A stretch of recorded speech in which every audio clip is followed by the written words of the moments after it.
أعوذ بالله من الشيطان الرجيم.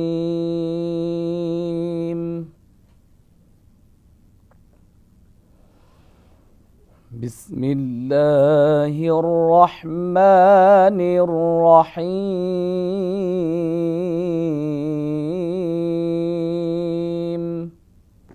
وصاحبته وأخيه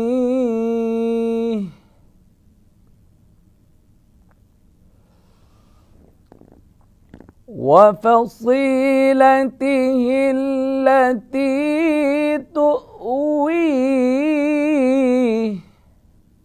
ومن في الأرض جميعا ثم ينجيه.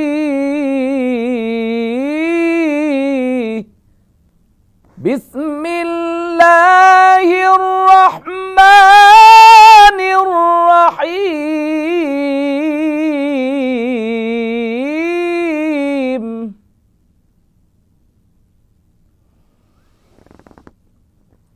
وصاحبته وأخيه وفصيلته التي تؤويه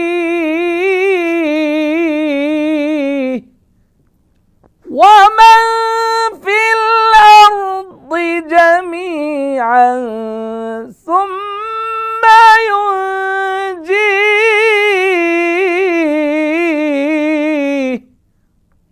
كلا إنها لظى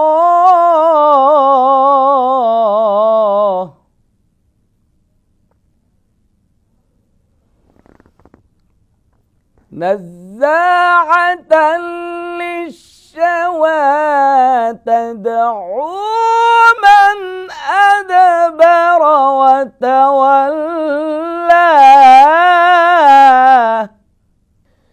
كلا إنها لظى نزاعة للشوى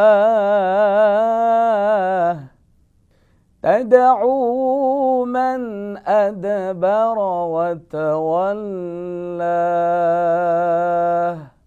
صدق الله العظيم.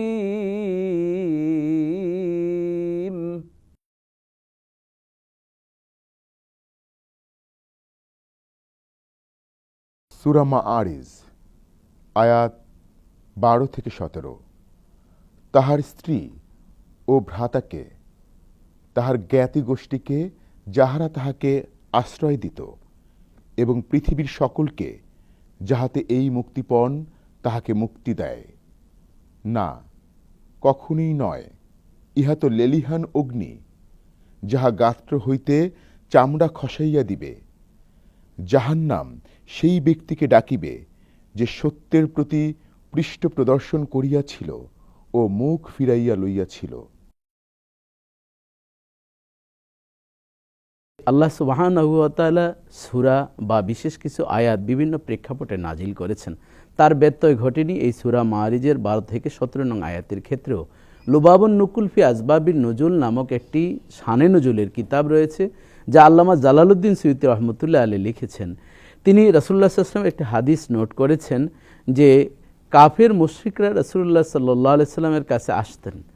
এসে তারা রাসূলুল্লাহ সাল্লাল্লাহু আলাইহি ওয়াসাল্লামকে পরকাল সম্পর্কে একেবারেই তারা ইগনোর করত, যে পরকাল বলতে কিছু নেই, কোনো হিসাব নিকাশ বা জবাবদিহিতা অর্থাৎ কিয়ামত বলতে কিছুই নেই, আনসিন ইজ নাথিং, এমন ছিল তাদের বিষয়।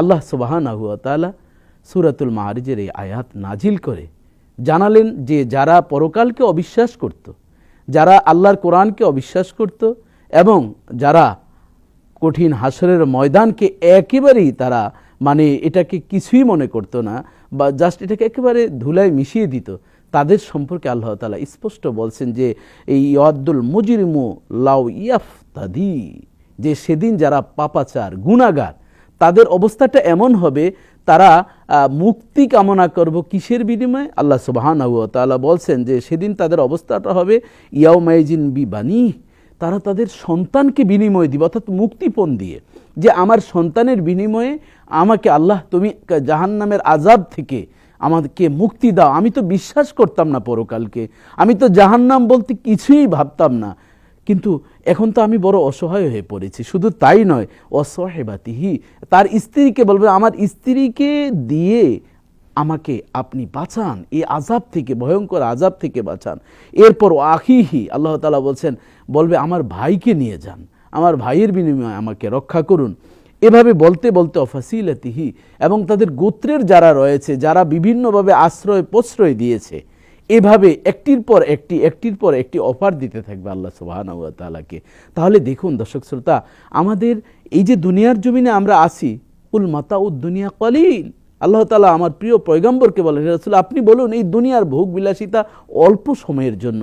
কিন্তু এখানে দেখুন ক্ষমতার দাপট এমনভাবে আমরা দেখাই, এই ক্ষমতার দাপটের কারণে আমার অমুক আছে, আমার তমুক আছে, দেখি তোমার চাকরি কিভাবে থাকে, দেখিয়ে ছাড়বো, এভাবে কত হুমকি ধুমকি দিয়ে থাকি। সেই মানুষগুলি পরকালে যখন অসহায়ত্ব বরণ করবে, তখন তার ভাইকে অফার করবে, স্ত্রীকে অফার করবে, গোত্রের মানুষকে অফার করবে। দুনিয়াতে যেমন মামু খালু আপনজনের বরায়ত্ব দেখানো হয়েছে, কিন্তু সেদিন কোনো কাজ হবে না। বান্দা শুধুমাত্র তখন পালায়ন করতে থাকবে। আল্লাহ তাআলা ডাক দিয়ে বলবো, আইনাল মাফার, কোথায় পালাচ্ছ? লিমানিল মুলক আল-ইয়াম লিল্লাহিল ওয়াহিদুল কাহ্হার, আজকের রাজত্ব আমি আল্লাহর হাতে, আজকে পালানোর মতো কোনো সুযোগ থাকবে না। তাহলে দর্শক শ্রোতা, আমরা কিসের এত ধাম্বিকতা, কিসের এত অহংকার? মিনহা খালাকনাকুম ওয়াফিহা নুঈদুকুম ওয়ামিনহা নুখরিজুকুম তারাতান উখরা, আমরা মাটি থেকে সৃষ্টি হয়েছি, আবার যখন আমার প্রাণ পাখি উড়ে যাবে, আমি তো মাটির সাথে আবার মিশে যাব, আবার এই মাটি থেকে আমাকে উঠানো হব হাসরের সেই কঠিন ময়দানে, যেদিন সূর্য কারো থাকবে 1 বিঘত উপর, কারো থাকবে কয়েক হাজার মাইল উপর, কারো থাকবে 4 আঙ্গুল উপর, এরকম মগজগুলো ঘামতে ঘামতে সাগরের মতন হয়ে যাবে, কারো থাকবে হাঁটু পর্যন্ত, কারো বুক পর্যন্ত, হতে হতে হাবুডুবু খাবে। সেই ভয়ের কথাগুলো হাদিসে থরে থরে সাজানো হয়েছে। রাসূলুল্লাহ সাল্লাল্লাহু আলাইহি সাল্লাম বর্ণনা করেছেন, সচেতন করেছেন। এরপরও যখন শক্তি থাকে শরীরে, কিছুই আমরা অসহায় দুস্থ মানুষ, আমাদের খেটে খাওয়া মানুষদেরকে কিছুই মনে করি না। যখন একটু দুর্বল হয়ে বিছানায় পড়ে যায়, তখন যতই আফসোস করি কাজ হবে না। এই জন্য রাসূলুল্লাহ সাল্লাল্লাহু আলাইহি সাল্লাম বলছেন, 5টি জিনিসের পূর্বে 5টি বিষয়কে তোমরা গুরুত্ব দাও। তোমার যৌবন এত দামি জিনিস, তোমার সেই বার্ধক্যের আগে যৌবনকে তুমি গুরুত্ব দাও। সেই বিষয়টিকে আমরা একবারও চিন্তা করি না, এই জন্য আমাদের সেই চিন্তা করা উচিত। দেখুন আল্লাহ সুবহানাহু ওয়া তাআলা সূরা আবাসার মধ্যে ইরশাদ করেন, সেই হাসরের ময়দানের কঠিন পরিস্থিতি, ইয়াউমা ইয়াফিরুল মারউ মিন আখিহি ওয়া উম্মিহি ওয়া আবিহি ওয়া সাহিবাতিহি ওয়া বানি লিকুল্লি ইমরিইম মিনহুম ইয়াউমা ইযিন শাআনু ইউগনি উজুহুন ইয়াউমা ইযিন মুসফিরাতুন দাহিকাতুম মুস্তাবশিরা ওয়া উজুহুন ইয়াউমা ইযিন আলাইহা গবারাহ তারাকাতুহা কাতারা উলাইকা হুমুল কাফারাতুল ফাজারা। আল্লাহ তাআলা সেদিন বলছেন, এই মানুষগুলো যারা পরকালকে বিশ্বাস করতো না, পরকালকে বিভিন্নভাবে অবজ্ঞা করত, আল্লাহর সেই জবাবদিহিতাকে বিশ্বাস করতো না, তারা সেদিন কঠিন হাসরের ময়দানে সে ছুটাছুটি করতে থাকবে বাবার কাছে, মায়ের কাছে, ভাইয়ের কাছে, বন্ধুর কাছে। যেই বন্ধুর প্ররোচনায় নানান ধরনের নেশার সাথে, নানান ব্যভিচারের সাথে জড়িত হয়ে পড়েছে, সেই বন্ধু কেউই কোনো কাজে আসবে না। যারা এই দুনিয়ার জমিনে আল্লাহ এবং রাসূলের আতিউল্লাহ ওয়া আতিউর রাসূল, আল্লাহ এবং রাসূলের আনুগত্যতা পোষণ করেছে, যথাযথ 5 ওয়াক্ত নামাজ জামাতের সাথে আদায় করেছে, হালাল রুজি রোজগার করেছে, শরীয়তের সাথে তরিকা সঠিকভাবে যারা পালন করেছে, তাদের চেহারা থাকবে হাসি উজ্জ্বল। আর যারা এই ইসলামকে মানত না, ওমা আতাকুমুর রাসূলু ফাখুযুহু ওমা নাহাকুম আনহু ফান্তাহু, রাসূল ইসলাম যা নিয়ে এসেছেন তা গ্রহণ করা এবং যা থেকে বিরত থাকতে বলছেন তা বর্জন করা, এই বিধান যারা না মানে তাদের থাকবে কদাকার বিষণ্ণ চেহারা।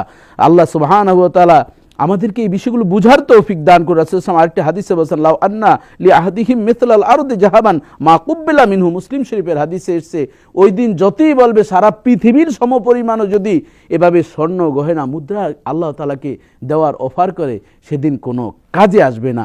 এই জন্য আসুন আমরা একটু আল্লাহর সেই পরকাল যেভাবে সাজানো হয়েছে, জাহান্নামের ভয়াবহতা একটু চিন্তা করি। কবরে কেহ থাকবে না, শুধুমাত্র আমল থাকবে। সেই আমল যাতে আমরা করে পরকালের যাত্রী হতে পারি, এই প্রত্যাশায় বিদায় নিচ্ছি। ভালো থাকুন, সুস্থ থাকুন। আসসালামু আলাইকুম ওয়া রাহমাতুল্লাহ।